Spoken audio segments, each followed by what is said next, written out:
Halo alkane का reaction अगर हम लोग मैग्नीशियम मेटल से करें ड्राई ईथर के प्रेजेंस में तो ग्रिग्नार्ड रिएजेंट बनता है। तो रिएक्शन देखें तो इसमें हम लोग लेंगे हेलो एल्केन और हेलो एल्केन क्या है, इट इज RX। रिएक्शन कराएंगे मैग्नीशियम मेटल के साथ in presence of dry ether. तो इसमें हमें करना क्या है, ऐड कर देना है। तो RMgX, तो दोनों को ऐड कर दीजिए। बनने वाला कंपाउंड को हम लोग कहते हैं ग्रिग्नार्ड रिएजेंट। ये जो कंपाउंड बना है this is called Grignard reagent. और ये जो ग्रिग्नार्ड रिएजेंट होता है इसमें आयोनिक और कोवेलेंट दोनों तरह का बॉन्डिंग होता है। तो इसमें जो R और Mg है, R मतलब क्या, कार्बन।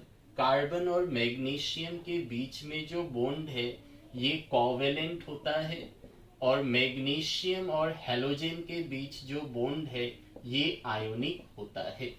तो आयोनिक बॉन्ड भी है मैग्नीशियम हैलोजन के साथ, और मैग्नीशियम R के साथ जो बॉन्ड है वो कोवेलेंट कहा जाता है, और ये हाईली पोलर होता है, काफी ज्यादा पोलर बॉन्ड होता है, polar covalent bond. Grignard reagent जो है इसे ऑर्गेनो मेटालिक कंपाउंड्स भी कहते हैं, ऑर्गेनो मेटालिक कंपाउंड्स। ऑर्गेनो मतलब ऑर्गेनिक जिसमें कार्बन हो, मैग्नीशियम मेटल हो गया सो मेटालिक आ गया, तो ऑर्गेनो मेटालिक कंपाउंड भी कहा जाता है। एग्जाम्पल देखते हैं, जैसे R मान लीजिए CH3 है, हेलोजन कुछ भी ले ले, क्लोरीन या ब्रोमीन। रिएक्शन अगर आप कराते हैं मैग्नीशियम मेटल से in presence of dry ether तो ये दोनों आपस में ज्वाइन हो जाएगा, तो ये RMgX बनाएगा जो ग्रिग्नार्ड रिएजेंट है। अब during the preparation of Grignard reagent कोई भी प्रोटॉन डोनर सोर्स नहीं होना चाहिए।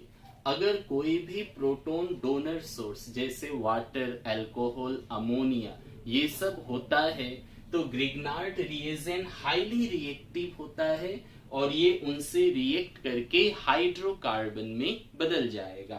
तो अगर ग्रिग्नार्ड रिएजेंट जो बना हुआ है इसके पास में कोई भी प्रोटॉन डोनर सोर्स जो H+ को दे सके, प्रोटॉन डोनर सोर्स, प्रोटॉन मतलब H+, जैसे वाटर हो गया, अल्कोहल हो गया, अमोनिया हो गया, वाटर, अल्कोहल, अमोनिया ये सब अगर होता है तो ग्रिग्नार्ड रिएजेंट जो है वो हाइड्रोकार्बन में बदल जाएगा। हाइड्रोकार्बन मतलब हाइड्रोजन और कार्बन के कंपाउंड। एग्जाम्पल देखते हैं, जैसे ये वाली रिएक्शन है RMgBr, ये अगर वाटर के प्रेजेंस में आ जाए तो ये क्या होगा, हाइड्रोकार्बन में बदल जाएगा।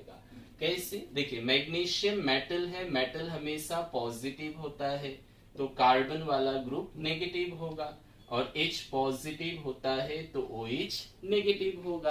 तो यहाँ प्लस वाले माइनस को ले जाएंगे, माइनस वाले प्लस को, तो ये माइनस है ये प्लस है, तो ये मिल करके हो गया CH4, CH3 H ले गया CH4, और मैग्नीशियम वाला प्लस है तो ये माइनस को ले जाएगा OH, साथ में Br है, तो ये CH4 बन गया जो मीथेन है, जो कि एक हाइड्रोकार्बन होता है। तो ग्रिग्नार्ड रिएजेंट जो है हाईली रिएक्टिव है, और ये हाईली रिएक्टिव होने की वजह से कोई भी अगर प्रोटॉन डोनर सोर्स हो तो उसके साथ रिएक्ट कर हाइड्रोकार्बन बना लेता है। चलिए एक क्वेश्चन देखते हैं, जैसे मान लीजिए आपको दिया है दिस इज हेलो एल्केन, तो ये ब्रोमोसाइक्लोब्यूटेन हो गया, इसकी रिएक्शन मैग्नीशियम से कराएंगे in presence of dry ether, तो मान लीजिए A बना है, A की रिएक्शन वाटर से करा दिए तो B बना है। इसमें पहचानना है A और B क्या है। तो A क्या हो जाएगा, तो ये RX हो गया, R क्या है, ये वाली ग्रुप, इसको R मान लीजिए, तो RX की रिएक्शन मैग्नीशियम से करेंगे in presence of dry ether, तो ये हो जाएगा MgX, और इसका रिएक्शन वाटर से अगर करा दिए तो since Grignard reagent highly reactive होता है तो ये वाटर से रिएक्ट करके हाइड्रोकार्बन में बदल जाएगा। सो बी विल बी साइक्लोब्यूटेन। तो इस क्वेश्चन का आंसर आपको कमेंट सेक्शन में बताना है क्या होगा। तो ये आपको दिया है साइक्लोहेक्साइल क्लोराइड, इसकी रिएक्शन मैग्नीशियम से कराइए क्या बनेगा, और उसका रिएक्शन अगर आप वाटर से करा दिए तो क्या बनेगा।